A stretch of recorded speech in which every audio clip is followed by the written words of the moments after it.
All right, so welcome to Behind the Plan and the Road to Retirement, where we take you inside real client stories and show you how thoughtful financial planning can turn goals into action. Today, we're talking about a 55-year-old partner at a major law firm, high income, stable life, no mortgage, but with retirement on the horizon, the big question was, can I walk away in around 7 years and still live the life that I want? Joining me is Michael Rashtian, a wealth advisor here at SteelPeak. Michael, welcome. Thank you for joining us. Thank you, Tyler. Appreciate you inviting me to join today, and I'm looking forward to talking through this partner of the law firm that I work with. Great guy, looking to retire in about 7 years, like you mentioned. So feel free to shoot away with some questions. Yeah, you told us a little bit about the client. What essentially were his biggest goals and concerns? What were they thinking purely about money, or were there lifestyle or legacy that was part of the bigger picture? Yeah, great question. So a little bit about this partner. So married, has two adult children, no dependents, strictly him and his wife. He's looking to retire, like you said, at age 62 in 7 years. So he has about 7 years away from retirement. He's earning about close to $1 million a year right now. And his main goals is, of course, to cover his basic living expenses, but also he made a point where he ideally wants to travel 2 to 3 times a year. He loves traveling internationally. He resides here in California, but enjoys traveling to Europe, Asia, and other countries. So that's definitely on his bucket list. And of course, leaving a legacy for his kids is something that he ideally wants to do. It's not a necessity, but he said he definitely wants to pass some assets down to the next generation to his kids.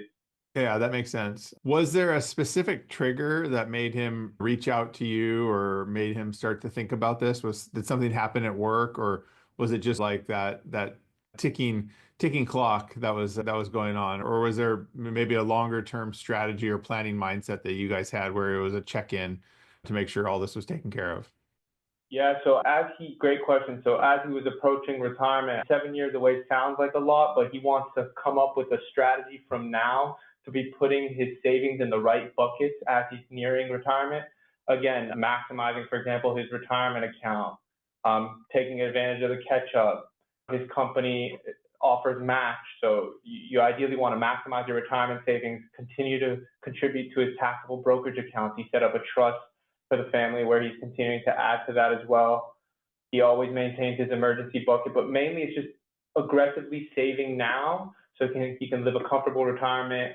He also, I don't know if I mentioned this, has a rental property as well that's generating income. So outside of Social Security, which we're planning for, of course, no one can guarantee if that'll still be around, but I hope in 7 years that'll Right. still be there. So again, you can't just rely on Social Security. You have to, again, have your retirement bucket in place, his 401k, get the rental property, but then finding out what that discrepancy is to then be able to withdraw as tax efficiently as possible from his other assets, whether it be the taxable brokerage, the retirement accounts. He has a portion of Roth money in a Roth IRA that he set up from back in the day. So definitely just wanting to plan ahead and start setting it up for a comfortable retirement.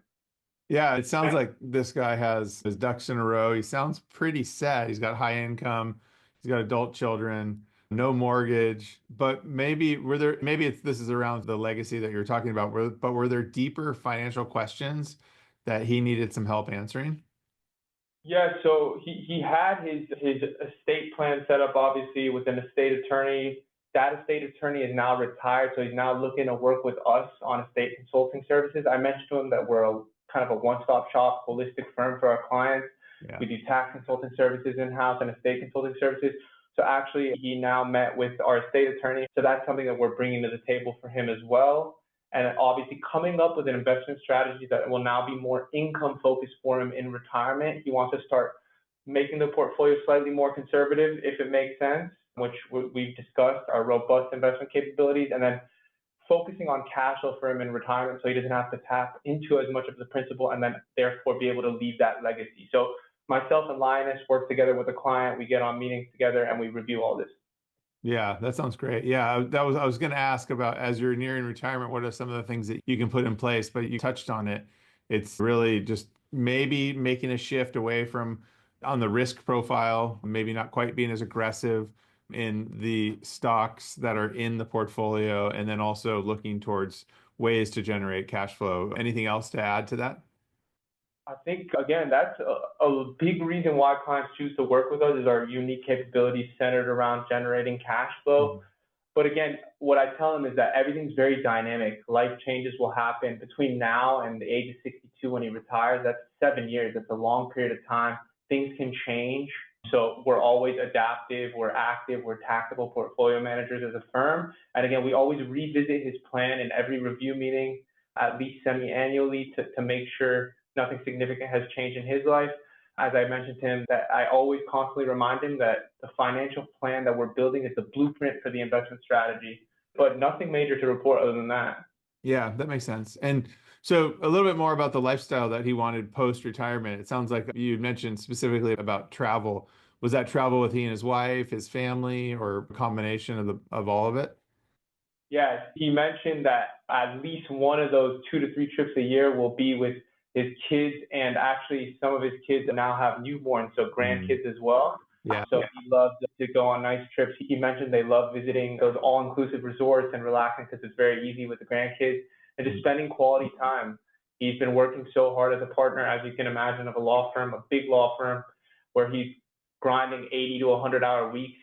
Yeah. Obviously, he's slowing down a little bit more now, but he definitely wants to just enjoy time with not only his wife, but also his kids and his grandkids.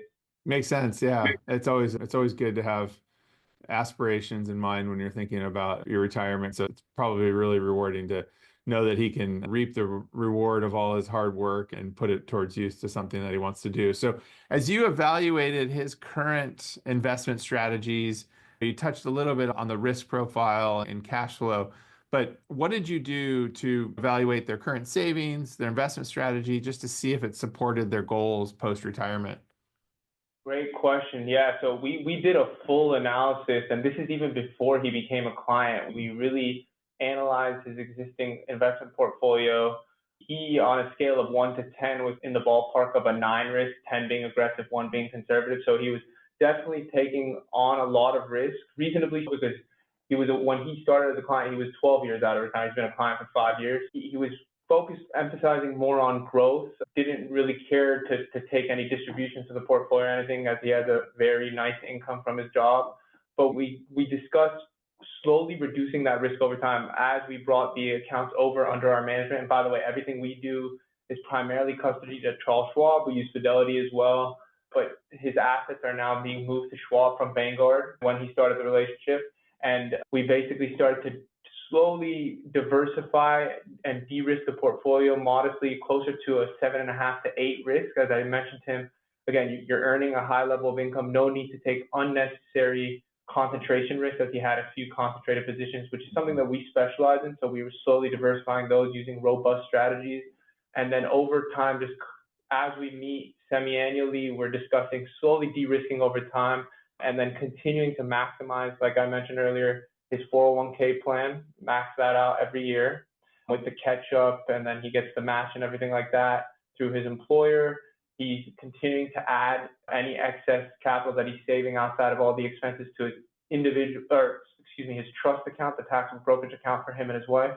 And then obviously he always maintains a very nice cushion of 200 to 300,000 cash in the bank in a high yield savings primarily to earn some interest, but keep that as a rainy day fund just in case, God forbid, something happens tomorrow. You always want to have a good nest egg of that conservatively 6 to 12 months of emergency expenses. Yeah, that So makes we sense. constantly talk about maximizing all those buckets efficiently. Yeah, it makes a lot of sense, and I can see how that would give him peace of mind, which was really my next question. What was the key element of letting him have the confidence and the peace of mind that he could retire on his terms and really live the lifestyle that he wanted to? But it sounds like that plan, especially having 7 years, you look at it one way, it's not that much time. You look at it another way, it is a lot of time. It does sound like a sweet spot in terms of when to start thinking about planning because it gives you the option and the ability to add more or take away more or move things around in a way that optimizes the scenario. But it sounds like that plan that you came up with for him is really what made this work or gave him some peace of mind. Is there anything else you could add to that? Yeah, no, that you hit it with the nail. And again, one other thing that we discuss is obviously as Medicare age is 65, right? So the fact that he's planning to retire at 62, and also the fact that he's planning to take Social Security potentially as late as 70, because you can take it anywhere from 62 to 70. He's Mm, planning to take it anywhere from probably 67 to 70 years old. We could probably push it out till 70 where you get the max benefit. So we're planning for these things in the sense that from 62 to 65, we want to plan for heightened healthcare costs and things like that, right? Because he's retiring 3 years before Medicare hits.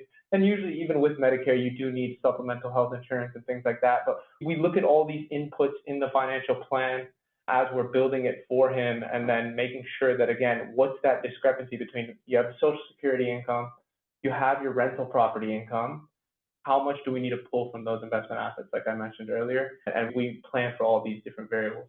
yeah, that makes sense. Okay, so what's your advice to other high earning professionals who might look really good on the surface, but still don't have the peace of mind or feel maybe a little unsure about their ability to retire in a timely fashion? Great question. I think most importantly is start planning as soon as possible. Even if retirement's 5 years away, it's never too late. You want to put a plan in place and revisit that plan at least at the bare bones minimum once a year to make sure you're setting yourself up for success. You want to be out there traveling, enjoying life. You've worked hard, you've earned it. So I think it's just about building that plan starting now. Yeah, makes sense. All right, anything else? Anything else you want to share before we sign off? No, this is just one example of many types of clients I deal with. I work with attorneys, doctors, a lot of business owners as well. I work with business owners who have a company of 20, 30 employees who need to set up a retirement plan for them and their employees. We do all kinds of things here at SteelPeak. Again, one-stop shop, helping you with anything ranging from tax consulting, estate consulting. We even have family office services in-house. That's great. Thank you, Michael. I can see why people are passionate about working with you. You certainly show the passion about helping others. So thank you for spending time with us. We appreciate it. Thank you, Tyler.